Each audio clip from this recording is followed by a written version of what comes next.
কেউ ছোট থাকতে চায় না, সফল হতে চায়, কিন্তু এক একজনের এক এক চিন্তা। সফলতা কিসে? কেউ মনে করে যে পয়সাতে সফলতা, হ্যাঁ, সেই জন্য বেশি পয়সার মালিক হব, তাহলে আমি সাকসেস, আমার জীবনে আমি সফল। পয়সা দিয়ে সফলতা তলাশ করছে সে। আবার কেউ আছে রাজনীতিতে সফলতা, মনে করে যে আমি যদি গদিতে বসতে পারি, হ্যাঁ, কমপক্ষে চেয়ারম্যান হইতে পারি, না এমপি হইতে পারি, আর তারপরে মন্ত্রী মিনিস্টার হইতে পারি, রাষ্ট্রপতি প্রধানমন্ত্রী হইতে পারি, এটাই বড় সফলতা। সেই জন্য তার জন্য মরিয়া হয়ে ছুটছে। আল্লাহ বলছেন, কুল, হে নবী জানিয়ে দাও মানুষকে, মানুষের স্বভাব কুল্লু ইয়ামালু আলা শাকিলাতি। সূরা ইসরা, বনী ইসরা আল্লাহ বলছেন প্রত্যেক মানুষ নিজ নিজ চিন্তা চেতনা নিয়ে কাজ করছে। ওর চিন্তাধারা কি? ক্ষমতার জন্য মরিয়া হয়ে ছুটেছে, পয়সার জন্য মরিয়া হয়ে ছুটেছে, দুনিয়ার জন্য মরিয়া হয়ে ছুটেছে, দুনিয়াকে কামড়ে ধরেছে, ছাড়াছাড়ি নেই, মরে গেলেও ছাড়াছাড়ি নেই। যত বয়স বাড়ছে তত পয়সার লোভ বাড়ছে, যত বয়স বাড়ছে কবরের কাছে হচ্ছে তত বেশি পয়সার লোভ বাড়ছে।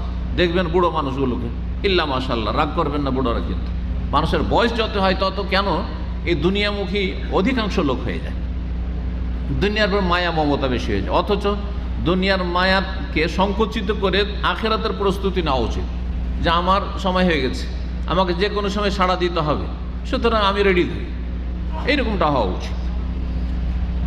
আল্লাহ রাব্বুল তৌফিক দান করেন। আবার কারো চিন্তা হচ্ছে যে আমি সফল হব আমার এলেমের মাধ্যমে, বিদ্যার মাধ্যমে। কেউ দুনিয়াবি বিদ্যা, পার্থিব শিক্ষার মাধ্যমে, অন্য ডাক্তার, ইঞ্জিনিয়ার, আমি বৈজ্ঞানিক হব, তো আমি বিদেশে লেখাপড়া করব, দুনিয়ার লেখাপড়া নিয়ে সেটাতে সফলতা মনে করছে। আবার কেউ মনে করছে না, দিনের এলেম হচ্ছে আমার সফলতা, সুতরাং আমি কোরআনে কারিমের হাফেজ হব, আমি ছেলে মেয়েদের কোরআনে কারিমের হাফেজ বানাবো, কোরআনে কারিমের আমি আলেম হব, কোরআনে কারিমের ছেলে মেয়েকে আমি আলেম বানাবো, আর তারপরে আমি আল্লাহর এলেমের চর্চা করব। আমার বাড়িতে, আমার পরিবারে, আমার জীবনে, আমার ছেলে মেয়েদের জীবনে আল্লাহ যে এলেম দিয়েছেন সেই এলেম হচ্ছে দ্বীনের জ্ঞান। নবী রসুলগণকে আল্লাহ বৈজ্ঞানিক বানান, কোন নবী রসুলকে আল্লাহ ডাক্তার আর ইঞ্জিনিয়ার বানাননি, না বানিয়েছেন? সেগুলো এলেম যদি সফলতা হইতো তাহলে আল্লাহ নবীদেরকে বানাতে পারতেন না? কোন নবীকে ইঞ্জিনিয়ার, কোন নবীকে ডাক্তার, কোন নবীকে সায়েন্টিস্ট, বৈজ্ঞানিক, কোন নবীকে প্রফেসর আর লেকচারার আর অমুক আর তুমি সব বানাইতেন? হ্যাঁ, এসব বানাননি।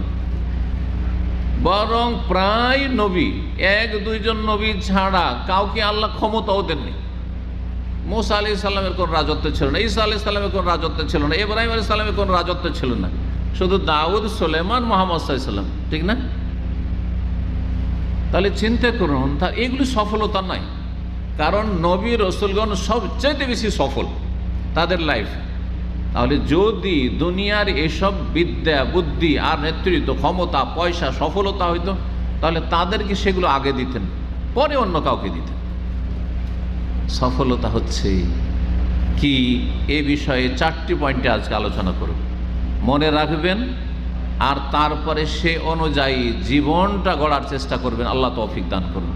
এবং সেই মোতাবেক আপনি আপনার ছেলে মেয়েকে তৈরি করার চেষ্টা করবেন। আল্লাহ যেন তৌফিক দান করেন। আর এই 4টি কথাই কিন্তু একটা ছোট্ট সূরায় আছে। আপনাদের অধিকাংশ মানুষের, মুসলিম ভাইদের, বোনদের এই ছোট্ট সূরাটি মুখস্থ আছে। সেই সূরার নাম কেউ বলতে পারেন?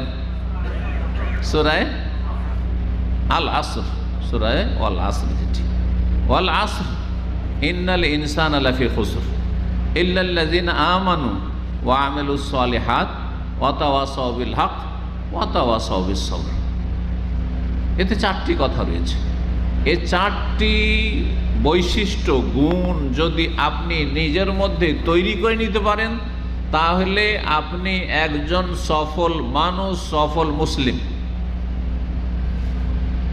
আর যদি এই 4টি গুণে আপনার ঘাটতি থাকে, ত্রুটি থাকে, যত বেশি কমতি ঘাটতি থাকবে তত বেশি আপনি ব্যর্থ, সফল না। আর যদি মোটেই না থাকে তো মোটেই সফল না, একেবারে ব্যর্থ, একেবারে ক্ষতিগ্রস্ত।